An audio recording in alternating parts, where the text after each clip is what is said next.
Bonjour tout le monde,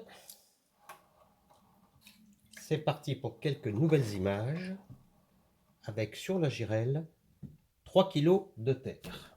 Alors, vous voyez les 3 kg, j'ai pas fait une boule, j'ai un peu fait un cône. C'est pour moins peiner tout simplement. Ça sera plus facile de monter et de brasser la terre avec une quille, avec un départ en cône qu'avec un départ en boule. C'est parti.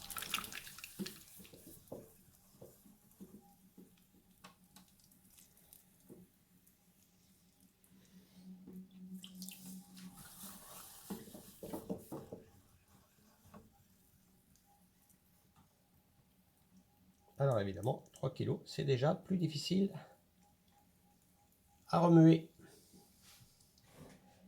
Et on utilise le poids de son corps. C'est-à-dire que là, au lieu d'appuyer avec les mains, j'appuie un petit peu avec le haut des épaules.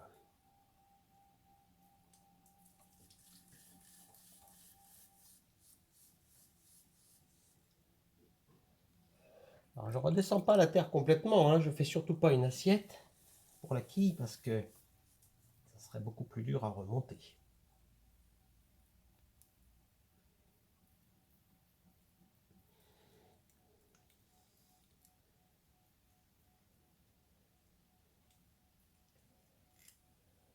Et dans la mesure du possible, toujours laisser un dôme en haut plutôt qu'un creux pour ne pas former une cuvette. Alors, la réalisation d'aujourd'hui, on va faire une jatte à lait, et ce pour répondre à la demande de Brigitte, qui a un problème de jatte à lait. Ça c'est très courant, souvent on a des problèmes de jatte à lait. Brigitte fait partie de ces personnes qui ont un problème de réalisation apparemment pour la partie supérieure. Alors on va regarder ensemble quelle stratégie prendre pour réaliser cette jatte à lait. Alors qu'est-ce que c'est qu'une jatte à lait au point de vue forme? On va dire que c'est un très gros entonnoir à l'envers. C'est que la forme finale, ça va être quelque chose comme ceci. Alors, ce sont des objets généralement rustiques, donc tournés assez épais, avec une assise plus petite que l'ouverture finale. Et nous, on va faire ça sans prendre de risque, c'est-à-dire qu'on va faire l'ouverture, on ne va pas faire directement le diamètre du pied. On va tourner avec une grosse assise, comme ça on sera sûr d'arriver à monter la terre et que ça ne s'écroule pas au bas. Et par contre, au tournassage, on enlèvera la terre et on se fera un plaisir par la suite de la recycler. Alors, je commence à descendre ma terre.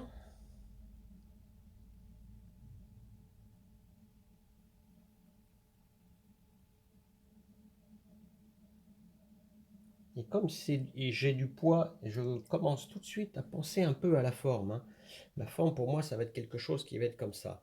Donc, je ne vais pas descendre à plat, je ne vais pas faire un puits comme d'habitude.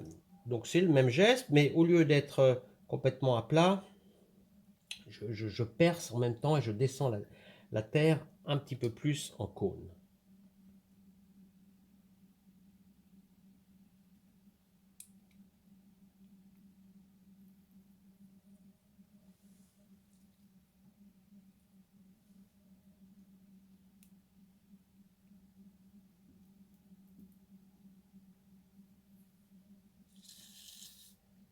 Voilà.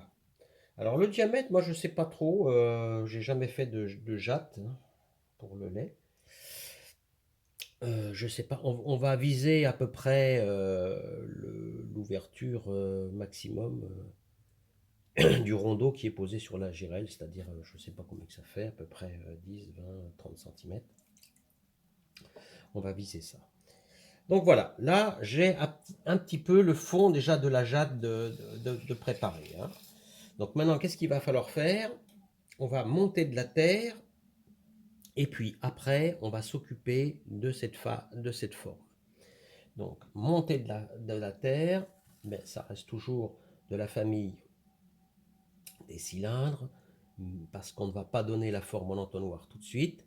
On va monter un petit peu ouvert comme ceci, et après on va s'occuper de rabattre la terre, de l'ouvrir, en tournant évidemment un petit peu plus doucement au moteur, parce qu'on ne voudrait pas que la force centrifuge nous emmène dans le décor. Alors à partir de 3 kg, c'est là où on a une ambiguïté. Soit on garde les gestes traditionnels, qui est celui-ci, pour monter la terre, soit ça devient trop gros dans les mains, et à ce moment-là, on est obligé de changer complètement de geste. Alors, au passage, je dis que ça fait l'objet souvent de demandes de stage, hein. Les gens ont une certaine acuité à tourner correctement des pièces jusqu'à 2 kg, 2,5 kg. Mais au-delà, c'est difficile. Parce qu'au-delà, c'est vrai qu'il faut reprendre d'autres gestes. Et vous allez voir que là, moi, le geste que je fais avec 3 kg est totalement différent. Le geste normal, c'est celui-ci. Mais le geste que moi, j'ai pour faire 3 kg, c'est celui-ci. Vous voyez, c'est complètement différent. Alors, ça pourrait être exactement le même dans l'autre sens. Moi, j'ai pris l'habitude de faire comme ça, mais on pourrait faire comme ceci. Ça serait exactement pareil. Alors, on va faire un début comme ça. On va peut-être mélanger un peu les deux gestes, là. Donc, j'envoie mon pouce dessous. Là, il a accroché, donc c'est pas bon. Je recorrige. Et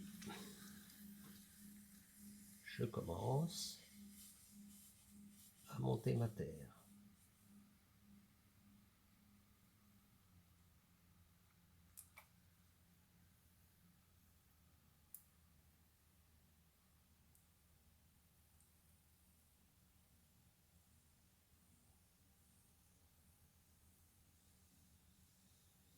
Voilà la première montée avec un geste qui est réservé pour 3 kg et au-dessus. Alors maintenant, on peut reprendre, maintenant on a beaucoup moins de terre, on peut reprendre les gestes habituels. Donc là, on fait une montée de terre à nouveau.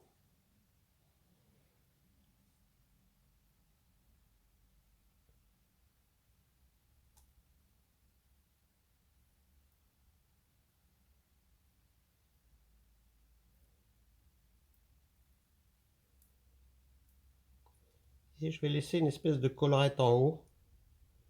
Je vais me laisser un petit peu de terre, vous voyez? Parce que je pense que ça serait plus beau avec un rebord, quelque chose. Alors, cette jatte, hein, c'est quoi? C'est un énorme bol en fait, hein. Il n'y a pas, c'est pas d'une forme, d'une complexité énorme. La complexité vient dans les 3 kg de terre et peut-être après dans le phénomène d'ouverture, hein.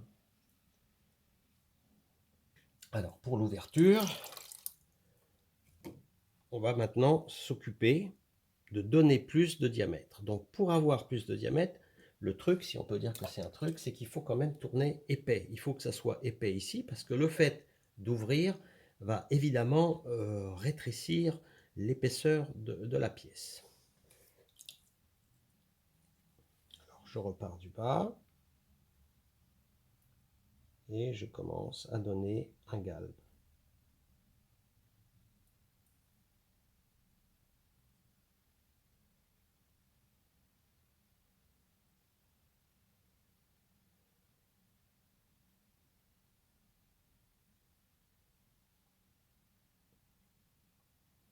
Il faut tourner doucement, hein. Doucement, doucement, parce que on a de la terre et on a du diamètre. Alors vous voyez, mes mains sont à peu près à 5 heures sur une montre, mais mes yeux ils sont à 3 heures. Moi ce que je regarde ici, c'est la forme du galbe.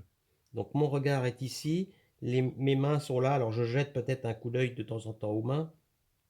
Et pour un débutant, je comprends qu'il faille le faire plus souvent. Mais n'oubliez pas de regarder le résultat, le travail de vos mains. Lui, il agit ici, mais le résultat, on le voit derrière, hein. Donc j'utilise maintenant une estèque. Je plaque la terre contre l'estèque et je refais un petit passage et je continue d'ouvrir doucement.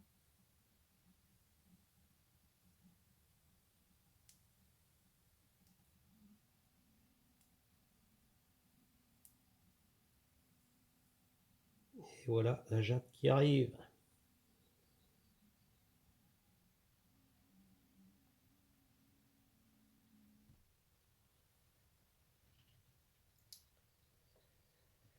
Alors moi je pense que ça fait partie des formes rustiques. Donc je conseille de laisser des marques de main à l'intérieur, peut-être un petit peu moins à l'extérieur. En plus on a l'estèque qui va faire ça, qui va enlever les marques. Donc laissez plutôt l'extérieur lisse et l'intérieur laissez des marques de main. Je pense que ça ira plus dans le fait de montrer une pièce, là, ça montrera un peu plus la rusticité de la pièce.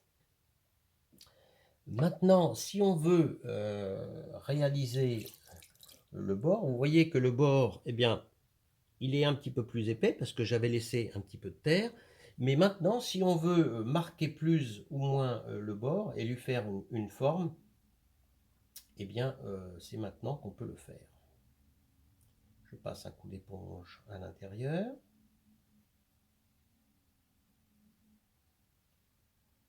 Alors, vous voyez, le fait d'avoir laissé une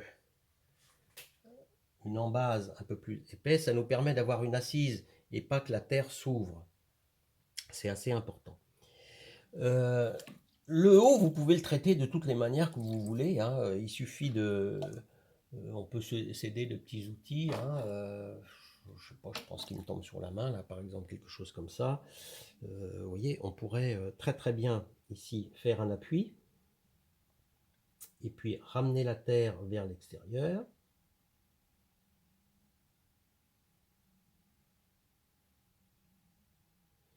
On va obtenir ici un dessin, on va obtenir une marque qui peut être intéressante dans la recherche de la forme. Le haut ici, c'est pareil, on peut le traiter comme on veut. Ici, peut-être qu'il y en a un petit peu trop, où il s'est formé une espèce de lèvre. Là, si on trouve ça disgracieux, eh bien écoutez, on l'enlève, hein, voilà. On fait passer un pic dedans. On va enlever cette petite collerette, comme ceci. On pourrait remarquer l'intérieur aussi. On pourrait faire un petit dessin par l'intérieur. Donc la même chose que j'ai fait ici peut être fait dedans. Et puis il va nous rester à voir, là je vais enlever un petit peu de matière pour avoir un bel arrondi en haut.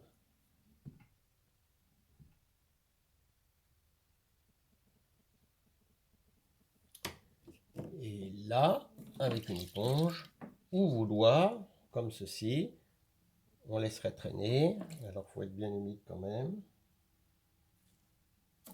On laisserait traîner les doigts comme ceci, longtemps, le plus longtemps possible, jusqu'à temps que ça s'arrondisse.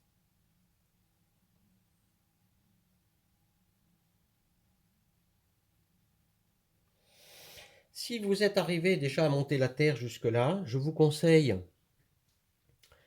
d'aller faire un petit tour dans votre atelier, parce que c'est le moment où la terre aurait besoin de se raffermir si on voulait encore ouvrir un peu plus la jatte et ne pas risquer qu'elle s'ouvre à l'endroit de l'assise du pied.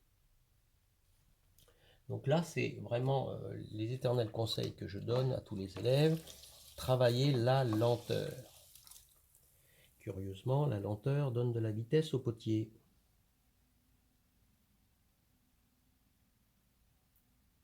J'affine encore un petit peu la forme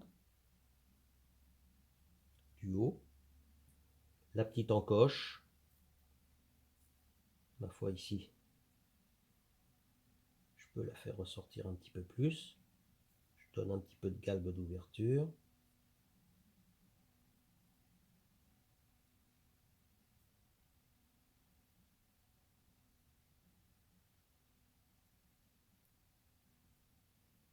Et on va voir maintenant comment on va faire le bec verseur.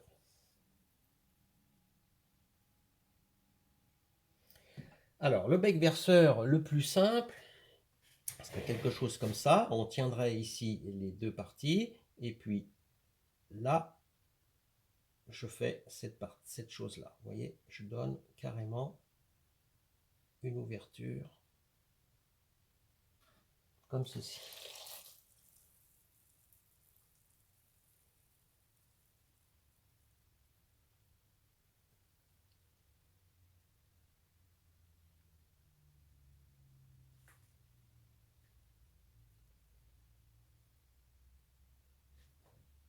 Alors à partir de maintenant, on ne peut plus tourner. Hein. C'est vraiment le geste final. Hein. Puisqu'à l'utilisation, alors on remplira ça de lait. Je ne sais plus, pas trop pourquoi faire. Hein, en fait, est-ce que c'était pour... pourquoi on utilisait les jattes à lait je ne sais pas. Est-ce que c'est pour faire du fromage? Est-ce que c'était pour... je ne sais pas. Voilà. Donc l'utilisation après, c'est qu'on va prendre à deux mains les bords ici. Donc c'est pour ça que ça soit bien qu'il y ait une mini poignée ici, quelque chose qui soit préhensible. Parce qu'après, le geste sera tout simplement de verser le lait comme ceci. Alors attention au parallélisme, hein, parce que le fait d'avoir fait tirer ici, ça peut jouer un petit peu. Donc là, dans mon cas, si je me mets bien au-dessus, j'ai l'impression que ça rentre un peu trop. Donc hop, je redresse. C'est important d'être le plus parallèle possible.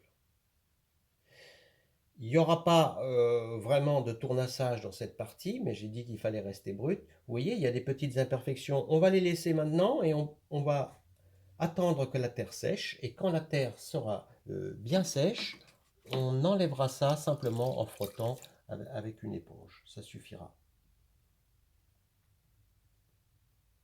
Vous pouvez enlever les plus grosses, mais c'est pas beau non plus de voir trop de marques d'éponge. On voit trop comment c'est fait quand on voit les marques d'éponge. Il vaut mieux lisser. Par contre, les grosses marques ici de montée de terre et de doigts, moi je trouve que sur une pièce comme ça, ça a du sens. Voilà, on ne peut plus du tout tourner la pièce maintenant, puisque à cause du bec verseur. Mais par contre, on pourra encore la caler sur le tour et réaliser le pied au tournassage. Bon, écoutez, je vais laisser gentiment la pièce sécher sur ce rondeau ici. Et la suite pour moi probablement demain et pour vous dans quelques instants, juste pour voir comment on retire la pièce et puis comment on va faire un pied rustique. Hein, on ne va pas faire un pied sophistiqué. D'ailleurs, on pourrait ne pas faire du tout de pied.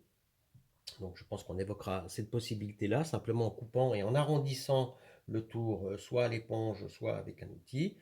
Ou bien on fera un pied qu'on évidera, on verra selon l'inspiration.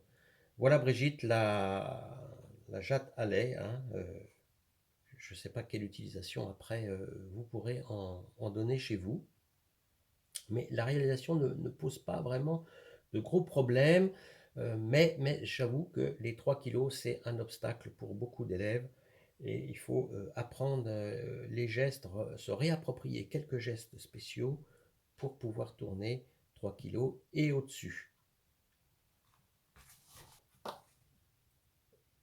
Très bien, nous allons sortir maintenant cette jatte qui n'est pas tout à fait sèche et qui est encore collée sur le rondeau. Donc, je prends une spatule et je pousse légèrement et je fais des petits tours comme ça.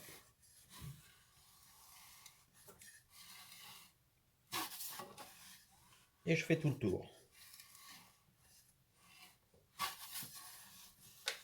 Très à plat, hein.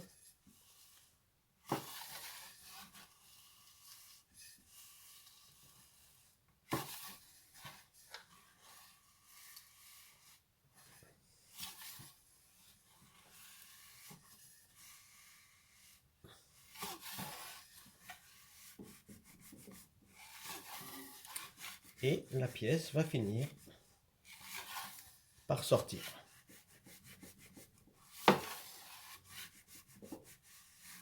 Et voilà.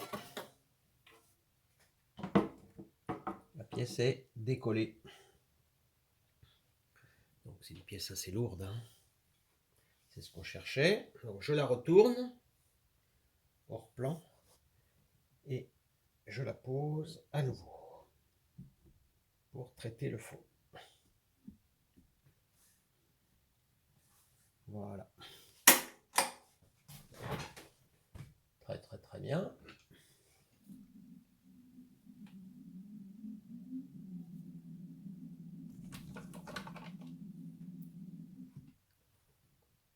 Donc la pièce est juste posée à plat sur la girelle. Je vérifie qu'elle tourne à peu près rond. C'est un petit peu recentré comme ça.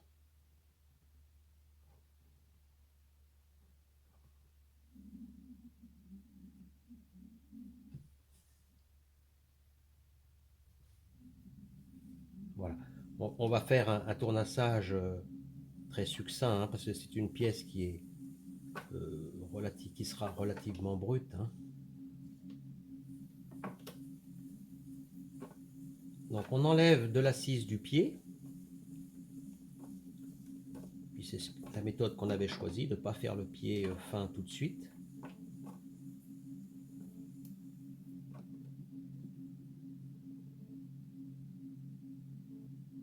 Ah, la terre colle, hein. Et puis on avait choisi de laisser des marques de fabrication, pour avoir ce côté rustique recherché.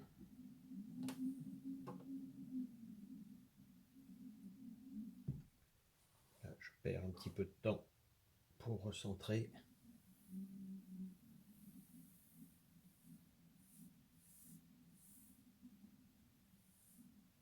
Alors il faut faire attention parce que le décentrement il est aussi dû au bec, donc il ne faut pas trop se fier au bec, hein, parce qu'il a déformé la terre jusque par ici.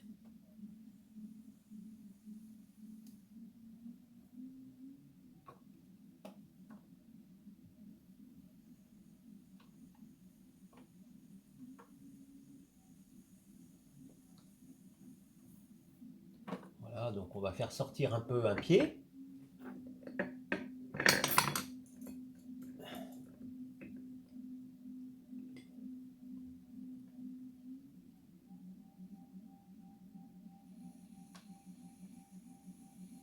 On dessine ici un pied.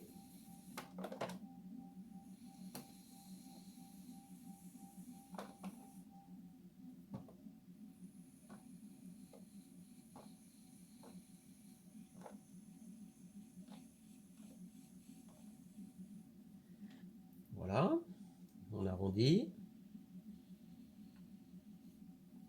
Et puis on va faire un petit évidement, sans plus, pour avoir une assise, hein. On dessine un pied, donc je le fais à peu près un pied large, rustique. Et j'enlève un petit peu de terre au milieu.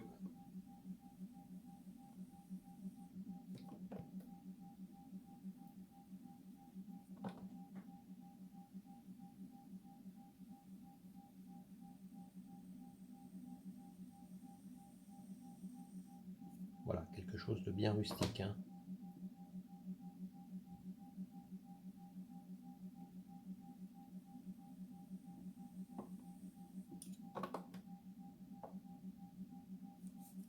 On met à plat.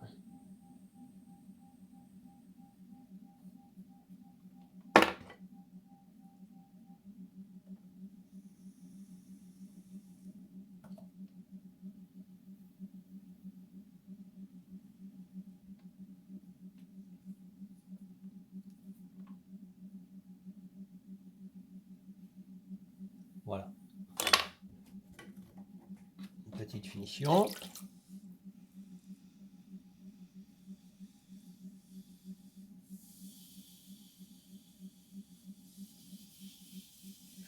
Et là, on va laisser les marques.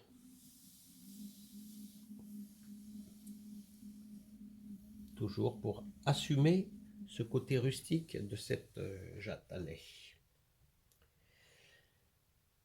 Il y a encore une petite finition que je veux faire. Donc je vais retourner la pièce. Alors, oui, il y a des marques qui ne sont pas très belles, hein, des marques de fabrication, des marques d'éponge. Donc alors, ça, moi, je recommande de laisser sécher complètement.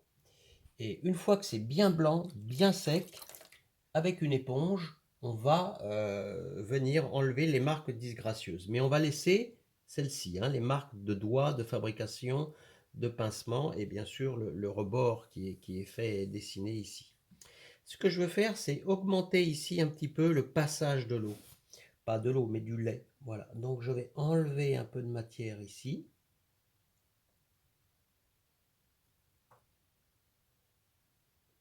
Aller jusqu'au bord. Ça donnera un petit côté un peu plus élégant et un peu mieux fini.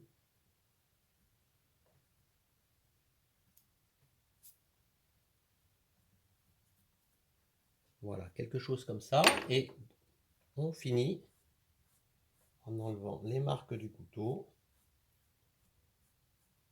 Vous voyez, les marques disgracieuses, là, on les enlève comme ceci. Ça partira encore plus vite quand la pièce sera bien sèche. Brigitte, voilà, c'est ça, une jatte à lait. Alors maintenant, à quoi on pourrait la destiner? Je ne sais pas, peut-être pour faire du fromage blanc. Je ne sais pas, ça peut être un objet décoratif, bien sûr, un saladier, un plat pour présenter des fruits, je ne sais pas. Mais en tout cas, dans le temps, c'est à peu près comme ça que c'était fait certainement. Voilà, donc c'est un peu curieux. Et puis, hop, on verse. Voilà, bon tournage à tout le monde. Je vous souhaite le meilleur et beaucoup de céramique.